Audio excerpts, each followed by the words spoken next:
మరి self sustained అయితే ఏం చేస్తున్నారండి చంద్రబాబు నాయుడు గారు మీరు ఇవాళ? అప్పా ఇంత తప్పండి, నాకు అర్థం కాలేదు.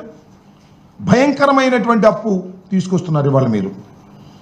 ఎవరు చేయాలి ఈ అప్పు? ఎవరు తీర్చాలి ఈ అప్పు?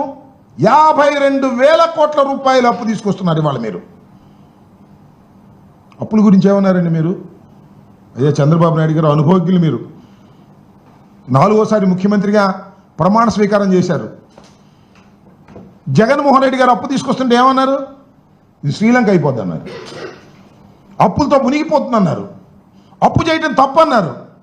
అప్పుడు అప్పు చేయటం తప్పు. ఇవాళ అమరావతి కోసం అప్పు చేయడం కరెక్టా?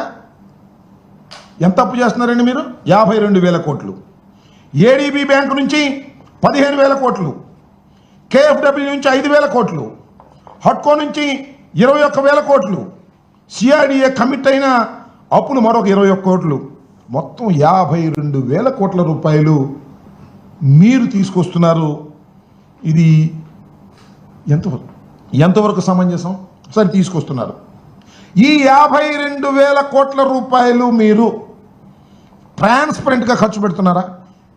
ప్లీజ్ చెప్పండి. ఇది సద్వినియోగపడుతుంటే మీరు తల తాకట్టు పెట్టో, లేక మోడీ గారు మీ అవసరం మోడీ గారికి, మోడీ అవసరం మీకు ఉంది కాబట్టి ఆయన అప్పిప్పించే కార్యక్రమంలో ఆయన ఉంటే మీరు తీసుకొస్తే ఏం చేస్తున్నారండి అప్పుని? ఎంత అంచనాలు పెంచేస్తున్నారు? అప్పుడు 48,000 కోట్ల రూపాయలు మీరు టెండర్లు పిలుద్దాం అనుకున్నటువంటి టెండర్లని ఇవాళ 77,000 కోట్ల రూపాయలకి పిలుస్తున్నారు. ఎందుకు అంచనాలు పెంచారండి? అప్పుడు శాసనసభకి మీరు ఎంత ఖర్చు పెట్టాలనుకున్నారు, ఇప్పుడు శాసనసభకు ఎంత ఖర్చు పెట్టాలనుకుంటున్నారు? అప్పుడు 2,271 కోట్ల రూపాయలు శాసనసభకు ఖర్చు పెట్టడానికి అంచనా వేశారు. ఇవాళ టెండర్లు ఎంత పిలిచారండి? అదే శాసనసభకి 4,689 కోట్ల రూపాయలు. అప్పటికి ఇప్పటికీ సిమెంటు, ఐరన్ ధరలు తగ్గినప్పటికీ కూడా ఎందుకు ఈ విషయాలను చెప్తున్నానంటే, మీరు అప్పు తీసుకొచ్చి అమరావతి నిర్మాణం కాదు దోపిడీకి మీరు పాల్పడుతున్నారు అనే విషయాన్ని ప్రజలకు అర్థం కావాలనేటువంటి అంశం మీద నేను చెప్పదలుచుకున్నాను.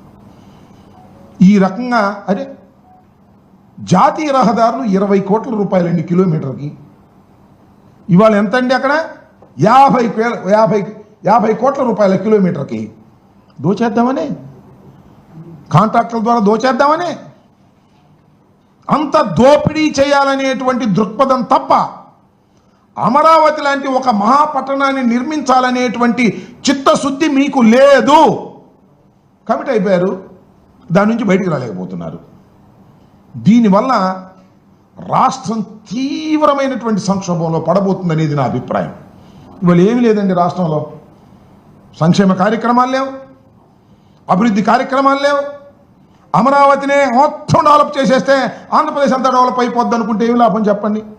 పోనీ మీకు డబ్బులుంటే, రాబడులుంటే, బ్రహ్మాండంగా ఆదాయాలుంటే వచ్చిన డబ్బుల్ని అమరావతి మీద ఖర్చు పెట్టి ఒక అద్భుతమైన నగరాన్ని మీరు సృష్టిస్తే సంతోషమే. నాకు తెలియగలుగుతానండి, వరల్డ్ క్లాస్ క్యాపిటలా? How it is possible? ఎంత రాష్ట్రం మంది? చిన్న రాష్ట్రం, అవునా కాదా? దీని కెపాసిటీ ఎంత? గాయపడినటువంటి రాష్ట్రం కదా, విడిపోయినటువంటి రాష్ట్రం కదా. ప్రత్యేక హోదా ఉంటే తప్ప ఈ రాష్ట్రం బాగుపడదని ప్రత్యేక రాష్ట్రం ఇస్తామని చెప్పి హామీ ఇచ్చి మన బుజ్జగించి మన బయటికి పంపించారే. పోలవరాన్ని కూడా మేమే నిర్మిస్తామన్నారే. ఆర్థికంగా దెబ్బతినిపోతుంది రాష్ట్రం విడిపోతే అని భావించారే. అలాంటి రాష్ట్రానికి మీరు ఒక మహాపట్టణాన్ని, that a world class capital, ఏంటండి ఇదేమో దేశమా? అసలు రాష్ట్రం ఆదాయాలు ఎంత? దాని కెపాసిటీ ఎంత? ఏమిటి చంద్రబాబు నాయుడు గారు ఏం చేస్తున్నారు? మిమ్మల్ని ఏమైనా అంటేనేమో బాగా అనుభవజ్ఞులు, టాల్ పర్సన్, మీకు అనేకమైనటువంటి పత్రికలు బలం ఉంది, దానికి తోడు మోడీ గారితో మీకు అవసరం ఉంది, ఆయనతో మీతో అవసరం ఆయనకి ఉంది కాబట్టి ఆయన పొగిడేస్తాడు మిమ్మల్ని, మీరు ఆనందపడిపోతారు.